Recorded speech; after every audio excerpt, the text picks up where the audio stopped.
Have you ever had have you ever had the ah, okay, I didn't know if it started. What's going on? Okay, it's going. Have you ever had the perfect sales call and then they say, I need to think about it. And next thing you know, they ghosted you?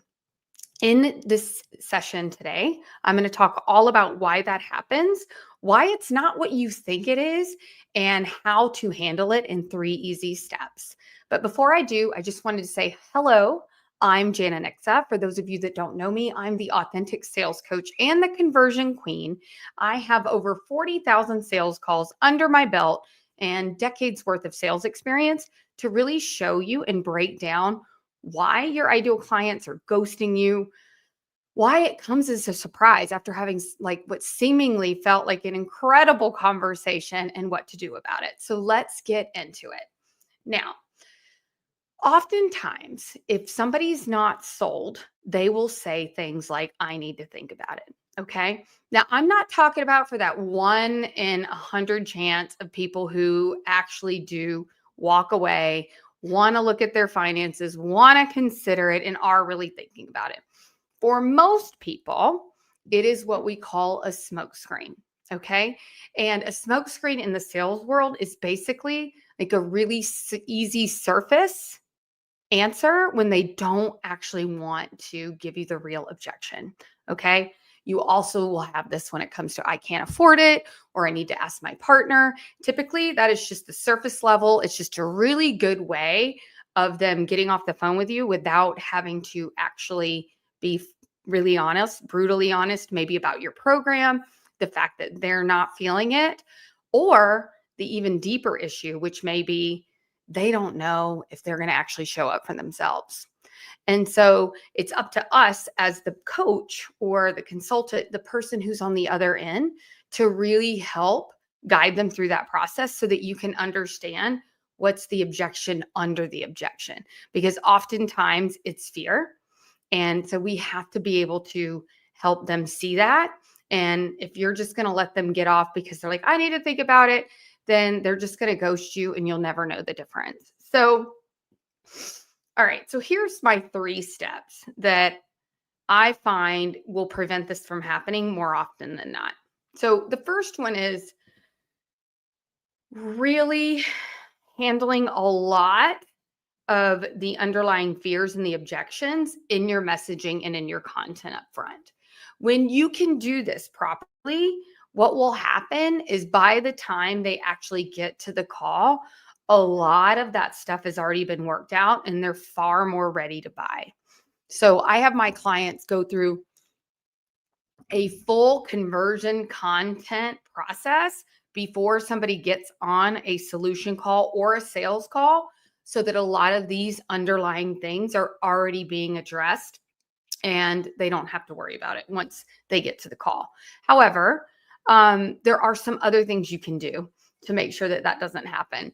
The next thing is, if you do, let's say you haven't done that in your content, something else that you want to make sure you highlight is an application process, so that people understand that you're very serious about your time and you're also very respectful of theirs. So when you start to establish some of those boundaries, people will be more receptive and, not just sort of take advantage of you. And even more importantly, they will respect your time. So the more I can start to build that rapport prior to the call and making sure they understand who I am and what I'm here to help you with, the more receptive they are to the call. And then also afterwards, like, I very rarely ever have somebody just ghost me. And it's because I've done the proper rapport building on the front end, so that by the time we get to the call, they're very well prepared. And then they're not just walking off there saying, I'll think about it, and then never speaking to me again. So it's kind of like when you build that relationship with somebody, they can't get off that easy, for lack of a better way of putting it. But it's true, because they don't want to, because they now see you as a human, as somebody that really cares, and not just somebody trying to sell you something.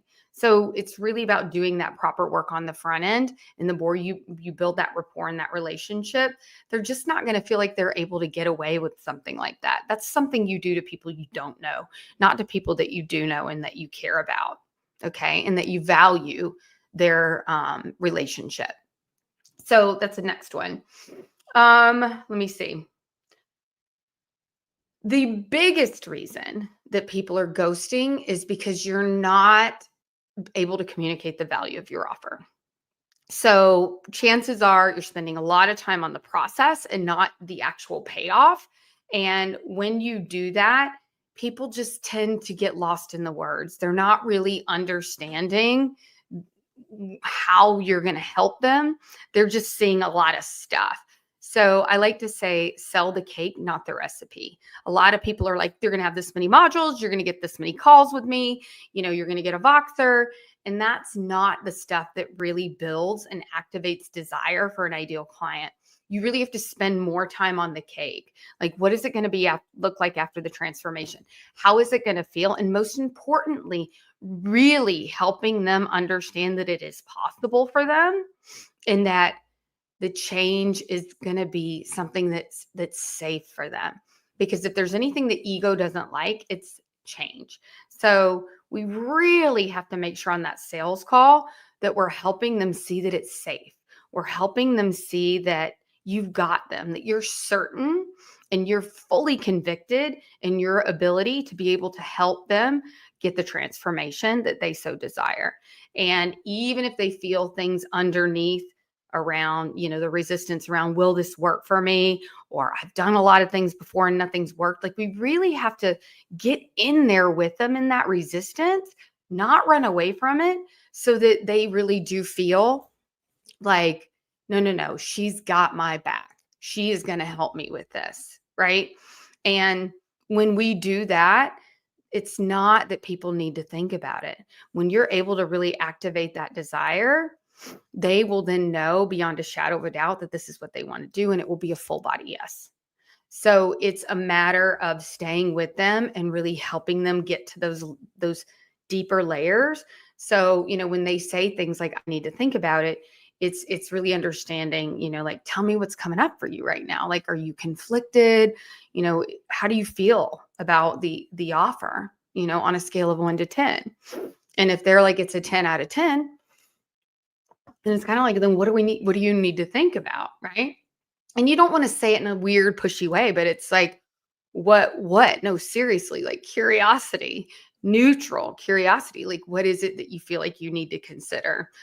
Just so that I know kind of where we stand in all of this. Right. If it's like a 6 out of 10, a 7 out of 10, an 8 out of 10, it's like, okay, well, what would make it a 10 out of 10? Right. And so it's just like I was talking about in my Limitless program right before I got on here. Like, it's not so much handling it, and when they say this, you say that. And it's so much more about holding space and helping them and coaching them and walking them through their resistance. And the better you can do that and show up and help them sort of unwind some of these limiting beliefs, helping them really see what the resistance is, then at the end of it, they're going to feel a lot more seen and heard and validated and a lot more certain about moving forward. Now, something else I would say is some people are that way, right? They just plain, it doesn't matter if they've been trying, another question I'll ask is like, how long have you been wanting to make this change, right? Years? Well, then, like, how much longer do you want to think about it versus like do something about it, right? But some people just need to like circle wagons, right? They need to be processing and all of those things. And we have to respect that, right? So another big important point is to always validate. Like, I totally get that. I completely understand where you're coming from. And I want to, just like caution you on one piece, if I may. And so what that is oftentimes, you're in a full body yes right now, and you feel like this is definitely the right decision, right? And what will happen as you get off this call is you go from like full on intuitive hit, like, gotta do this energy, to then your ego and fear starts to set in. So I just want you to know that it's perfectly normal for your ego, who, remember, wants to keep you safe and small and doesn't want things to change, for your ego to want to talk you out of the feeling that you have right now. So I just want you to be aware of when that happens, that that's what's going on. And it doesn't mean that it's not the right decision, because I want you to remember what you're feeling right now. I know you want to process, totally get that, but just remember that this is a very common thing that happens.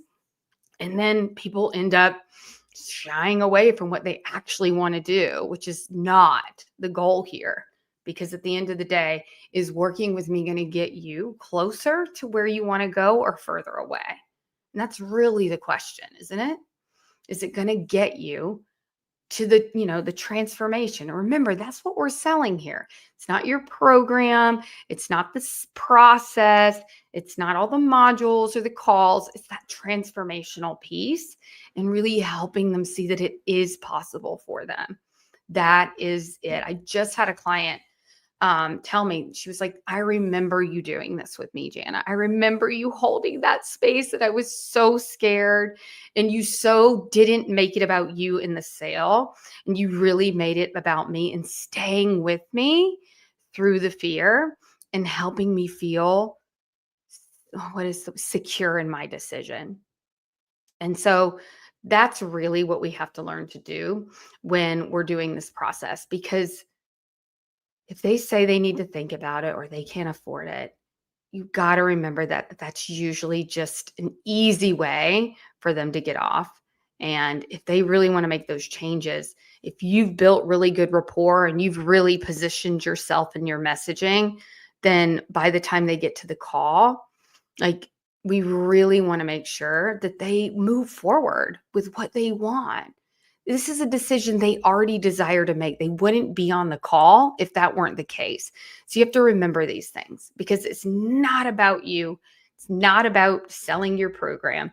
It is about them and getting the transformation that they already desire, helping them walk through the fears so that they can make the decision they already desire to make.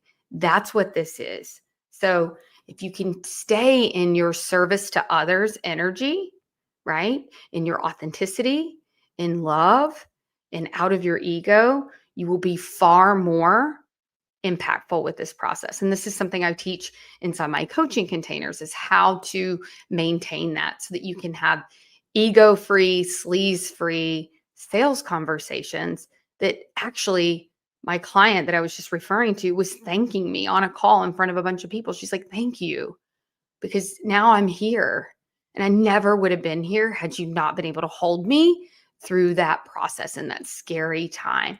Because for a lot of us, it's a lot of money, and it feels, very, very overwhelming. And so it's about holding that space and staying with them.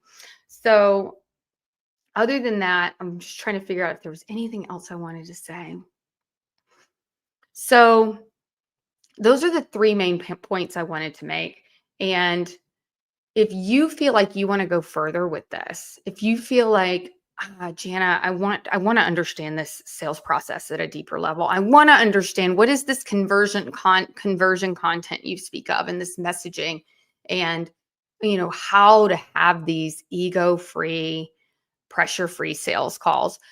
Comment the word sales below. I would love, love, love for us to connect. I have some really important events coming up that I would love to invite you to. And as always, thank you so much for being here. Thank you so much for listening. If you found this helpful, please give it a like. Please share it with somebody that you know needs to hear it. And may you never get ghosted again. I'll see you next week.